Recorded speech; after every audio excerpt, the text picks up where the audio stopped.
What's going on, guys? Today I'm looking at a new Thrunite flashlight. This one is the TC20. What makes this a little bit different and unique is its battery source. This is running on a single 26650 lithium, which is going to be new to a lot of people. This is a lot fatter than the 18650s we're all used to, but this one is 5000 milliamp hour. All right, so it's a little bit more capable. You can get a little bit more of an output on a battery like this, and better run times as well on lower modes. So the only other flashlight I have, or I've ever used, is actually my wife's light, but I have used it before, that rocks the same battery, is the Olight Seeker. This is the, I think R50, is that right, R50? Yeah, R50 Seeker. And same deal, just runs on a 26650. This one happened to come with a 4500 milliamp hour battery, so a little bit less juice on this one. But it's just nice because you can get higher outputs and still a pocket-sized flashlight, you know what I mean? Some of the huge flashlights with the massive output levels, they're big, you know, either the handle's taking like, you know, 4 18650s, or they're stacked long ways, so it's super long, it's just not pocketable. This is a much higher output flashlight that's still, you know, pocket sized in my opinion. So quick breakdown on the accessories. Of course, you do get the charging cable, which is USB, and the charging port is on the side here, a little rubber cap.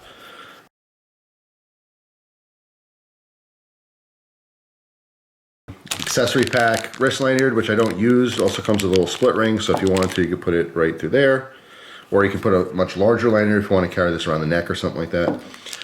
But generally speaking, with the larger lights, I don't use the lanyards, I use the sheaths sometimes. It also comes with spare O-rings and a spare button. As far as the sheath itself, I only used it once just to check it out. But if I were to carry this light around, I would probably use the sheath on the side. It's just because I carry a firearm and a lot of other gear. I don't like having a bunch of stuff on my belt. So, I mean, it's personal taste, obviously, but it does work very nicely. You have a solid strap on the side if you want to fish your belt through there, or you can use like a little crab claw or a carabiner and use the D-ring that's on here and just clip it to, you know, one of your belt loops on your pants, and you can obviously keep it in any position on your pants, so if it's out of the way. So in my case, I guess I could carry it towards the back a little bit more. I'm not used to carrying gear on the back, but if I were carrying a full-size firearm and some other stuff, even like a spare, you know, magazine holder or something, I could still carry this on the small of my back if I'm going to be, you know, not sitting or anything, you know, walking around the woods or who knows what, and it would still be accessible. But I still think this is small enough to keep it directly in the pocket, as long as there's nothing else in your pocket. And of course, the paperwork, and this will save me some time too. If you want to pause your screen right there, this will give you all the outputs and the run times.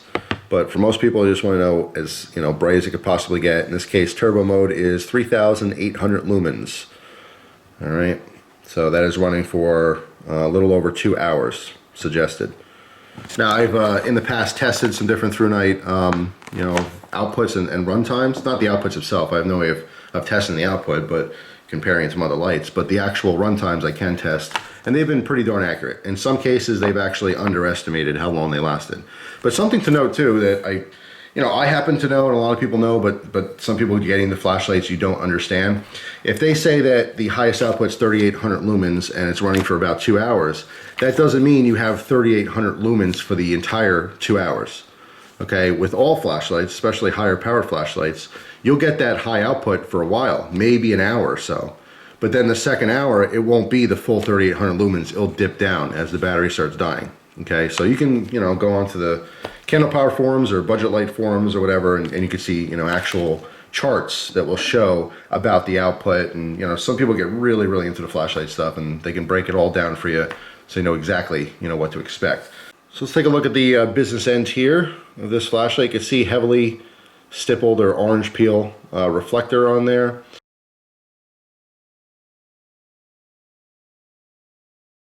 And the LED that they're rocking in this one is the 2nd gen Cree XHP70.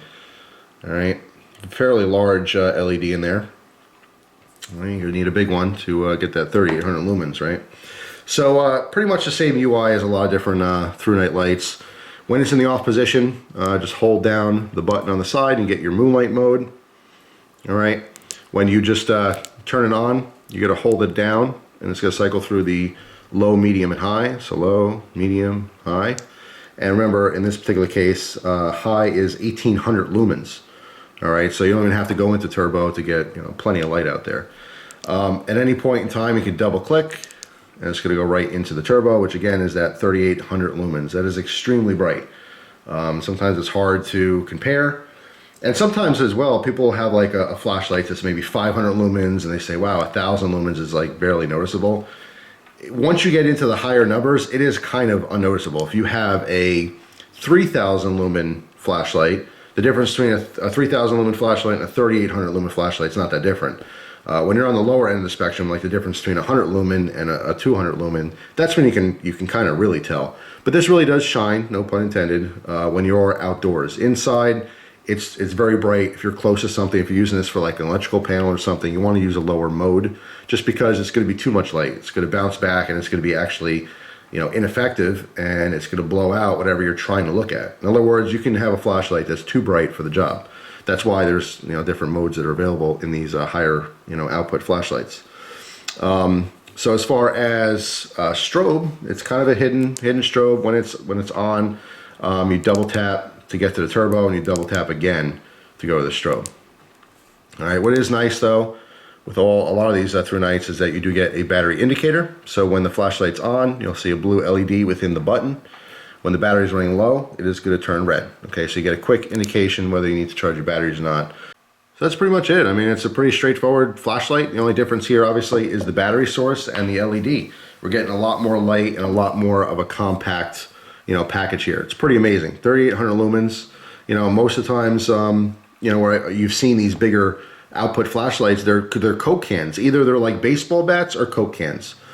So it's really nice to see, a different battery source that's going to get those lumens up there and the run times up. But it's not, it's not too big where you can't actually just slip this in your pocket comfortably. All right, if you put this with the head up in your pocket, if you have nothing else in your pocket, you'd be totally fine. All right, and it's really a lot of power in a smaller package, which is pretty cool. And of course, the advancements with the LEDs and everything helps with that. But yeah, it's kind of new to me. If you guys have any other suggestions for flashlights that run a 26650, I'd be interested. I'm curious to see how this runs in the future. If they're going to come out with more flashlights that have multiple cells of this, multiple 26650s, you could probably do a double one and still get away with, a somewhat of a small package. I can't imagine the outputs on that. But yeah, it's pretty amazing. Technology of flashlights, it's constantly surprising me. And, the second you get something new, there's always something, even crazier right around the corner. But as far as price on this, it's pretty consistent right now at $89. Doesn't matter if you get it through their Amazon page or buy direct. That seems to be the price. So 90 bucks for 3800 lumens in a very small package. I think that's awesome. But awesome now. A year from now, flashlights will be progressed so much more. Like I said, it's a hard race to keep up with. It's like technology. I mean, electronics. If you buy that brand new flat screen TV, yeah, it's awesome today, and next month there's something better. But if you're in the flashlight game, this is definitely something worth looking into. As far as an EDC flashlight, if you want to go big, this is the one to do it. But if you are carrying it as an EDC item, you're probably carrying some other stuff too. So that's where the sheath might come in handy. Especially if you don't carry a firearm, you can afford to have a little bit of weight, on your side. Then that might be a good option for you. But if you really don't carry much and you're just into your cell phone and a flashlight, you could fit this in the pocket and it'd be fine. And you're probably gonna have the brightest flashlight anywhere you go. I doubt anyone you run into on the street is gonna have a flashlight bright in their pocket. So thanks for watching, guys. Post your comments down below. I appreciate your feedback, and I hope you guys have a wonderful day. I'll see you soon. Take care.